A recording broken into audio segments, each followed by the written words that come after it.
I'm a barista at Starbucks. I make a grand total of $15.75 an hour, so I'm forced to be a little bit frugal. Here are 10 things that are not worth your money.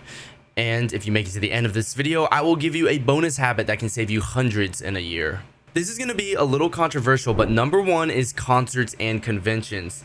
So let me paint the picture here. The last time that I went to an anime convention, the tickets were $80. The Airbnb was $30, even after splitting several ways.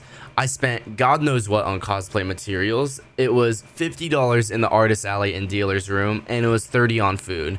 So we've got a weekend approaching $200, maybe more, depending on gas, depending on if I spent more in the dealer's alley, right? The last time that I went to a concert was Bring Me the Horizon, my absolutely favorite band, and the tickets there were $120 for tickets that like there's seats way in the back. It was way in the back. They weren't even good seats.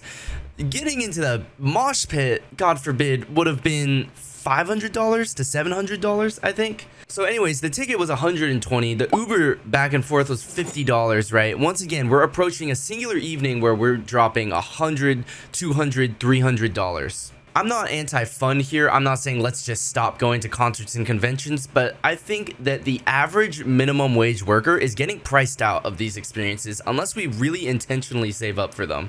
So maybe at most 1 or 2 a year, depending on your income. Number two, and I feel like I have the authority to speak on this, but it's coffee. One grande latte hot at Starbucks is going to net you $5.32 after tax. Imagine you get that 3 times a week. That is going to add up to $829.92 if you get that in a year. Now, if you saved up that money instead, maybe you could actually go to your concerts and conventions, or you could let that compound with interest, blah, blah, blah.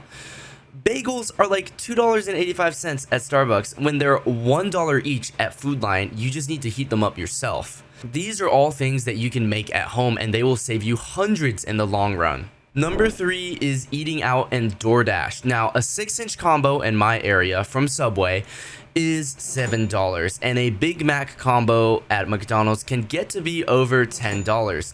If you're working hourly, you should seriously consider and evaluate whether or not that kind of shit that you're putting in your body is worth the 30 or 45 minutes of your time. Packing a nutritious lunch in advance with ingredients from a cheap grocery store like Aldi or Food Lion could cost you about $3 per meal. Every single time that you do this instead of eating out, you're saving $5 to $10, which doesn't sound like a lot, but that does add up over time, especially if you're doing that 5 times a week. Throughout the year, that could be saving you anywhere around $1,400, and you're actually nourishing your body with real food. Now, with DoorDash and Uber Eats, I don't even think I need to explain this one, but if we're talking about a 6-inch combo at Subway being $7 and a Big Mac being $10, with Uber Eats getting that kind of stuff delivered, it's going to be over $20 per order because you got to pay the driver too. For me, the choice is really easy. Uninstall those apps and just always make sure that my fridge is stocked with healthy food that I like to eat. Next up is accessories and wellness. Now, we love our Stanley tumblers and our Awala bottles, but maybe we don't need another one of those. Anything like creams, lotions, lipstick, and other kinds of makeup right here. We need a couple that are good quality, but this is not something that we need to continually buy unless we're continually losing them. And if we're continually losing them, I mean, I don't know what to say. Figure that out yourself. My water bottle was $5 from Walmart, and it holds half a gallon, but it's not insulated. This tumbler I actually fished out of a donation bin at my university. It was just perfectly fine, and it was free. So look for opportunities where you could get this kind of stuff for really cheap, maybe even get them used. As for lotions and creams, I really don't have a lot of those. Like, you realistically only need one face wash, one shampoo, one conditioner, and maybe a backup for each of those. So for each of your facial products, don't just window shop. You're going to spend more money than you really need to, and you're going to let those products go bad before you can actually use them all. Next up, we have drinks from places like bars and restaurants. Now, as a college kid with a couple years left, I can tell you about this little trick called pre-gaming, and this will take your tab down from $60 to like maybe $10 if you really want to be frugal. And it is called getting a big ass bottle of Smirnoff from the ABC store and pre-gaming with friends.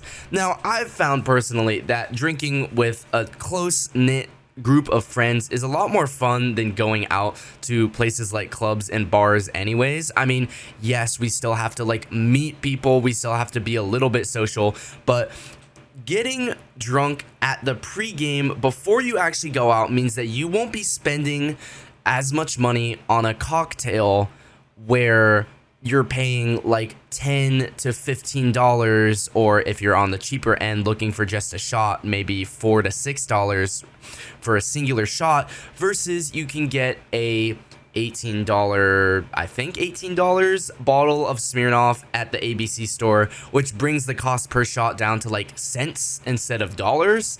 So if you want to, I'm just giving you all a tip to bring your bar tab down from like $60 to $10. Next up, we got travel. Now, let's be honest. If we're working minimum wage, it is survival mode. Oil prices are making plane tickets far too high because we bombed the shit out of Iran for some reason.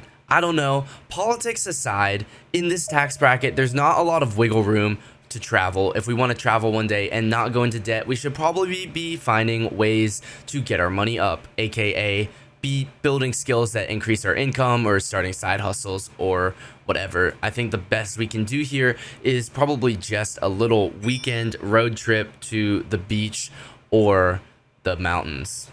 And at number 7, we have streaming and subscriptions.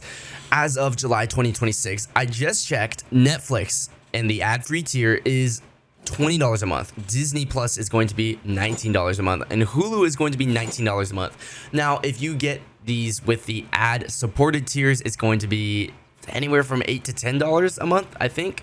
But just having these three are going to eat up $60 a month. That is $720 a year.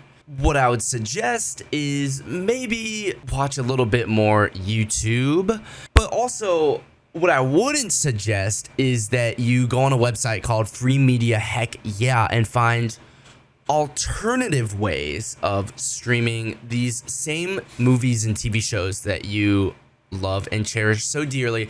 I would not ever tell you to use a browser called the Brave browser that comes with an built-in ad blocker. Would never tell you to do that.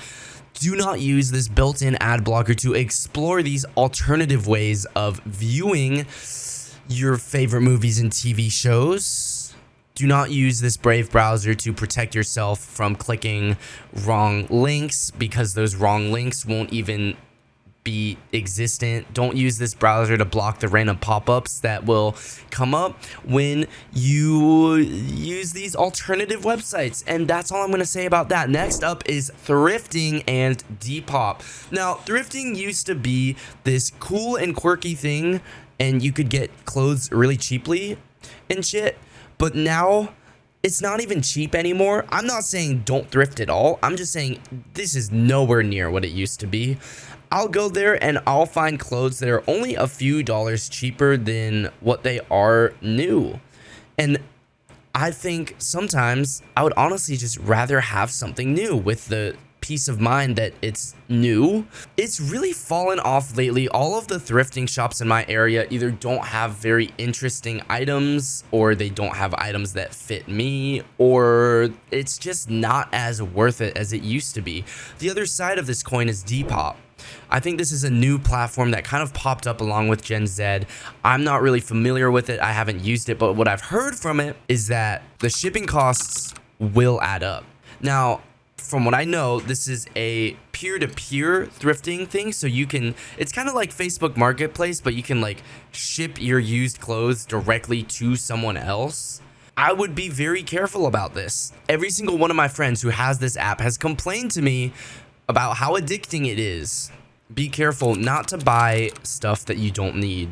Second to last, we have new phones. Now, I don't know if anyone still does this, but people are still getting the newest iPhone every single year as a status symbol, or just because they want to be on the latest and greatest. I will tell you this. When I get phones, I get them refurbished and they still last me about 4 years. This is the Samsung, I actually don't know, S23 Ultra or something, but I switch phones about every 4 to 5 years, and that's only when they're absolutely about to kick the bucket. When you get them refurbished, you can get kind of good ones for about $600. They're going to be a couple of years old in terms of when they were released.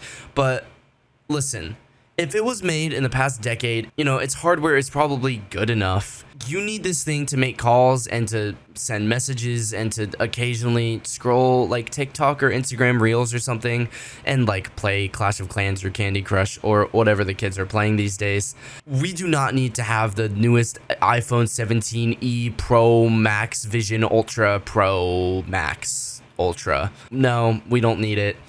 Please spare yourself the money. And last up, we have impulse purchases from websites like Amazon, Temu. I guess Depop actually falls in there, even though I already mentioned this one. Now, there's a study that's been done for impulse purchases saying that about 50% of those end in regret. So I'm going to tell you a little habit that will change your life. It's called the 30-day rule. Now, I'm going to tell it to you how other people say it, but I think that the way that other people say it is exceedingly stupid, so I'm going to tell you the way that I do it. The 30-day rule is basically when you see something that you want anywhere, it doesn't matter. It doesn't matter if it's on sale, doesn't matter if it says it's buy one get one free, buy one get one 50% off, doesn't matter. So you're going to write it down in your notes app and you're going to write the date 30 days from now, and you're going to come back and check your notes app. And if you still want it after 30 days, that means it's probably worth your time and worth your money. But 97% of the time, you never really wanted it in the first place. It was just flashy and pretty and it caught your eye, but you don't actually want it long term. I think that writing it down in your notes app with a date is exceedingly stupid because who checks their notes app? Let's not force ourselves to get into a habit that we don't need to by checking this thing every day. And why don't we use the tool that keeps track of our dates and times for us called the Google Calendar or the Apple Calendar? What you're going to do is you're going to open up your calendar. You're going to copy the link of the product that you want or just the name of it if you're shopping in a physical store. You're going to mark it a month from now. You're going to set a reminder for that day. And then lo and behold, when the day rolls around, if you still want the item, go and get the item. You probably actually want it and it would actually benefit your life.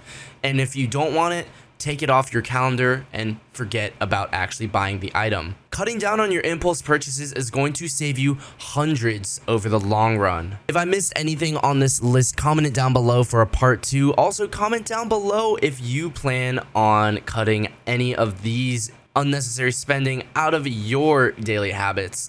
And if this was helpful, like the video, blah, blah, blah, subscribe, something, something, something.